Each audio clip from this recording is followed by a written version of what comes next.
what do we mean by apartheid?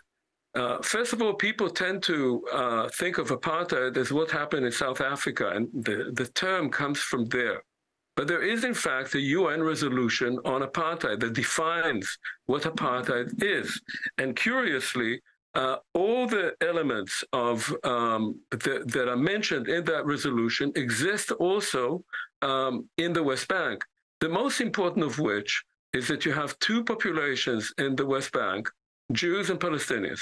The Jews, the settlers, are extraterritorial Israeli citizens. They live under Israeli law, or some kind of figment that creates them as living under Israeli law. They can vote to the Israeli parliament. They enjoy all the rights of democracy the Jews in Israel enjoy. The Palestinians there live under a completely different set of laws, which give them almost no rights at all. That is, they live under a military regime. They're tried before military courts, where the judges are lawyers on reserve service, Israeli lawyers on reserve service. One can detain them endlessly in prison. And so these are two groups that live under totally different laws. They're also separated from each other by a set of roads, roadblocks, checkposts that make life increasingly difficult for Palestinians and make life much better for the Jewish population there.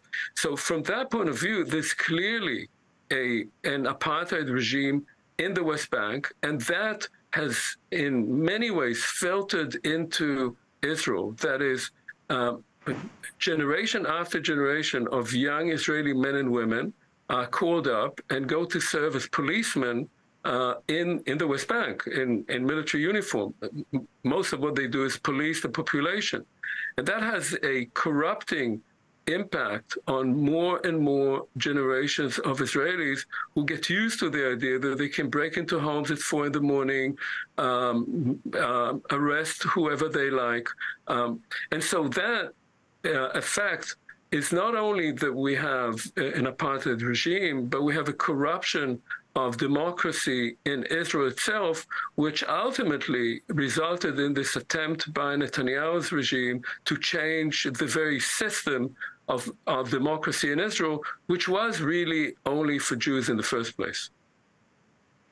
And Professor, I'm wondering if you mentioned previously the acquiescence or the refusal to confront the problem in general Israeli society of the occupation. Why do you think that is, especially given the fact that Israel in its early years had a very vibrant labor, socialist, and humanitarian movement among those who created the state of Israel? What has happened? Well, I would say, I mean, the simple answer is that power corrupts, and that Israel has suffered for years from a kind of euphoria of power. And when I talked about the sort of link between what happened in 1973 and what happened in 2023, it is exactly that. That is that Israel came to believe that it's strong enough to be able to do what it likes, and it does not need to have any political compromise, which means territorial compromise. The war of 1973 could have been avoided had Israel agreed to negotiate with Anwar Sadat, at the time the president of Egypt, which it did eventually after the war, and returned the Sinai Peninsula and received peace in return. But 3,000 Israeli soldiers were killed, some of whom were my classmates. And the same happened now. That is, Israel refused to talk about any territorial compromise and believed that Hamas can lob a few rockets here and there, but by and large, it's not a problem for it. And therefore, there's no need to think of any territorial compromise.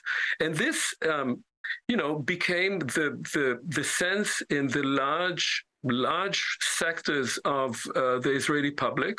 People could live in Tel Aviv, have a good time, have a good life, and 20 miles to their east, there was an apartheid regime, but it really had very little to do with them.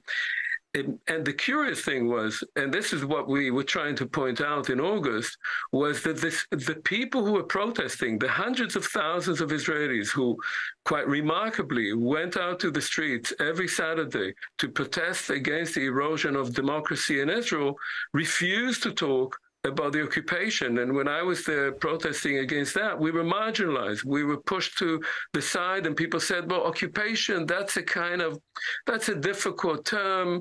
Not everybody agrees on that. Let's not talk about it now. It'll divert attention. Whereas in fact, it was the core of the very attempt to change the rules of the game in Israel.